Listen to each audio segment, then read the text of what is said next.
آج جو کہانی ہم سننے جا رہے ہیں وہ وقت سے بالاتر ہے۔ یہ ایک حجام، ایک بادشاہ اور ایک وزیر کی کہانی ہے، لیکن اصل میں یہ ہم سب کے لیے ایک بہت گہرا سبق رکھتی ہے، اپنی حدود کو جاننے اور اصل ہنر کی قدر کرنے کا سبق۔ اور یہ پوری کہانی ایک بہت پرانی اور سچی کہاوت کے گرد گھومتی ہے، جس کا کام اسی کو سانجھے۔ مطلب ہر کام کے لیے ایک خاص مہارت اور تجربہ چاہیے ہوتا ہے۔ آئیے دیکھتے ہیں کہ یہ کہانی اس کہاوت کو کیسے زندہ کرتی ہے۔ تو قصہ کچھ یوں ہے کہ ایک بادشاہ تھا اور اس کا ایک خاص حجام۔ اب یہ کوئی عام سا رشتہ نہیں تھا، بلکہ اس میں اعتماد اور قربت بہت زیادہ تھی۔ ذرا سوچیں، روزانہ کئی گھنٹے بادشاہ کے ساتھ، اس کے اتنے قریب جہاں سلطنت کے بڑے بڑے معاملوں پر بات ہوتی تھی۔ اس قربت نے حجام کو یہ احساس دلانا شروع کر دیا کہ وہ بھی بہت اہم ہے، اور اسی احساس نے اس کے دل میں ایک بڑی خواہش جگا دی۔ اور بس یہیں سے اصل مسئلہ شروع ہوتا ہے۔ حجام نے بادشاہ سے اپنی نزدیکی کو اپنی قابلیت سمجھنے کی غلطی کر دی۔ سوچیں ذرا، کتنی بڑی بات کہہ دی اس نے۔ حجام کو لگا کہ چونکہ وہ بادشاہ کا وفادار ہے اور اس کے قریب رہتا ہے، تو بس وزیر بننے کے لیے یہی کافی ہے۔ اس نے ذاتی تعلق اور پیشہ ورانہ اہلیت کو ایک ہی چیز سمجھ لیا، جو کہ ایک بہت بڑی بھول تھی۔ اب بادشاہ تو بادشاہ تھا، بہت سمجھدار۔ اس نے حجام کو سیدھا سیدھا منع کر کے شرمندہ نہیں کیا، بلکہ اس نے ایک امتحان لینے کا فیصلہ کیا تاکہ حجام کو خود ہی سچائی کا اندازہ ہو جائے۔ تو بادشاہ نے اپنی قابلیت ثابت کرنے کے لیے حجام کو ایک کام دیا، جو سننے میں تو بہت ہی معمولی اور آسان لگتا تھا۔ کام بالکل سیدھا سادہ تھا۔ بندرگاہ پر ایک جہاز آیا ہے، جا کر اس کے بارے میں معلوم کرو۔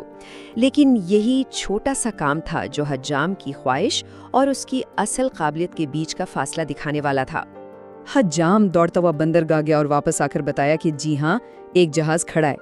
لیکن جیسے ہی بادشاہ نے پہلا سوال پوچھا، وہ آیا کب؟ یہیں سے حجام کا اصل امتحان شروع ہوا۔ حجام کو پھر بھاگنا پڑا، صرف یہ جاننے کے لیے کہ جہاز کب آیا۔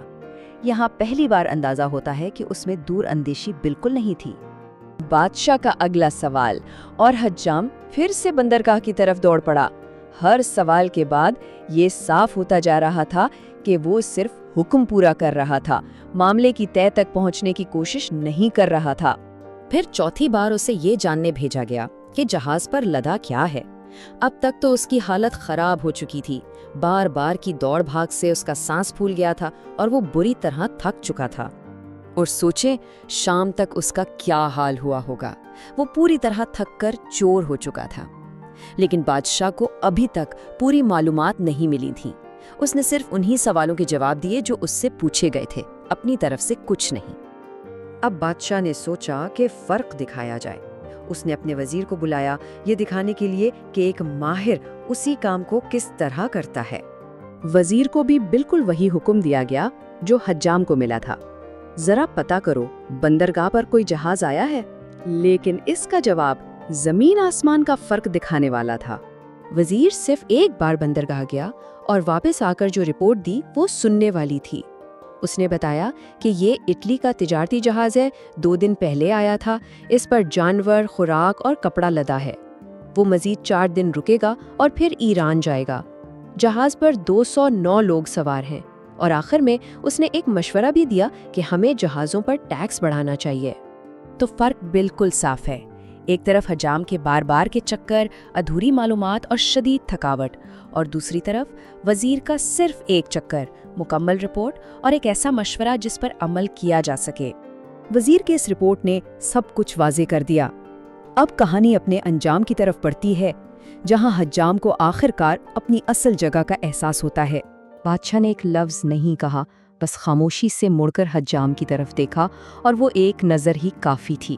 اسی ایک لمحے میں حجام کو سب کچھ سمجھ آ گیا کہ بادشاہ کی قربت اور وزیر کی قابلیت میں کیا فرق ہے۔